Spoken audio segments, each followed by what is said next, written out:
আসসালামু আলাইকুম ওয়া রাহমাতুল্লাহি ওয়া বারাকাতুহু। সম্মানিত প্রিয় বন্ধুগণ, আজকে খুবই অত্যন্ত গুরুত্বপূর্ণ একটি বিষয় নিয়ে উপস্থিত হইলাম। সেই বিষয়টি হচ্ছে যারা প্রিয়জনকে আপনি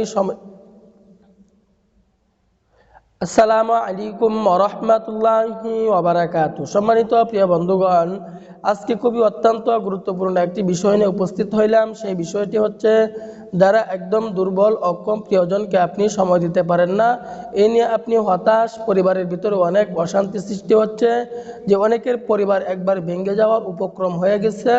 তো তাদের জন্য অত্যন্ত পাওয়ারফুল হবে, অত্যন্ত গুরুত্বপূর্ণ হবে আজকের এই বেশওয়াজটি।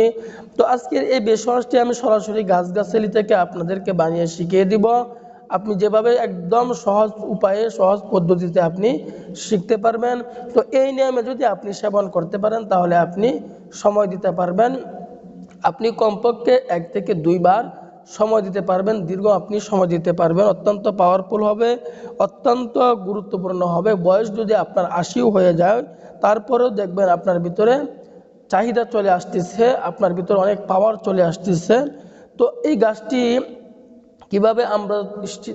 গাছটি আমরা কিভাবে চিনব এবং কোথায় পাব এবং কিভাবে সেবন করব।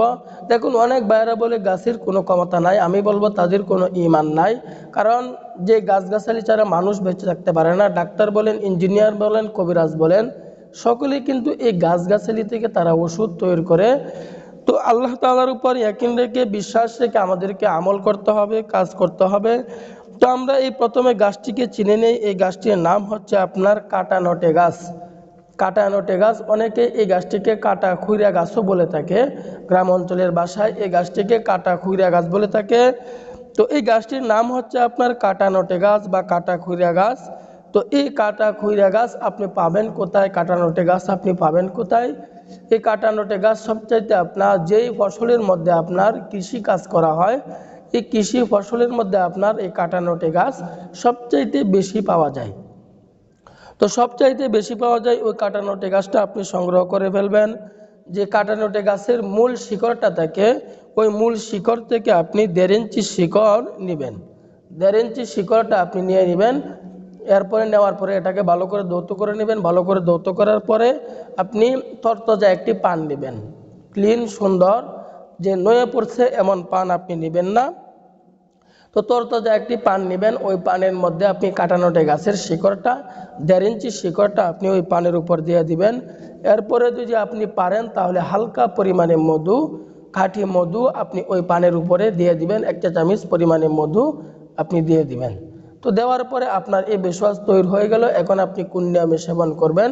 তো সেবন করার নিয়মটি আমি বলে দিচ্ছি। আমি আবার বলতেছি, রোগ নিয়ে কখনো হেলা করবেন না। রোগ নিয়ে হেলা করবেন তো দেখবেন আস্তে আস্তে বড় আকার ধারণ করবে, যা আয়ত্তের বাইরে চলে যাবে, কল্পনার বাইরে চলে যাবে। যে সকল ভাইদের ছোটোখাটো বেশওয়াজে কাজ হচ্ছে না, তাহলে আপনি আমাদের সাথে যোগাযোগ করেন, কন্ট্যাক্ট করেন। আপনাকে ভালো পরামর্শ দেওয়ার জন্য চেষ্টা করবো ইনশাল্লাহ। তো খাবারের নিয়মটি হচ্ছে আপনি প্রতিদিন রাত্রে শোয়ার আগে চিবিয়ে খেয়ে ফেলবেন। এভাবে যদি আপনি 15 থেকে 20 দিন পর্যন্ত এভাবে সেবন করতে পারেন, দেখবেন আপনার জীবন পরিবর্তন হয়ে যাচ্ছে। আপনি প্রিয়জনকে আপনি সময় দিতে পারবেন। তো আল্লাহ তাআলা আমাদের সকলকেই বোঝার তৌফিক দান করুন, আমিন।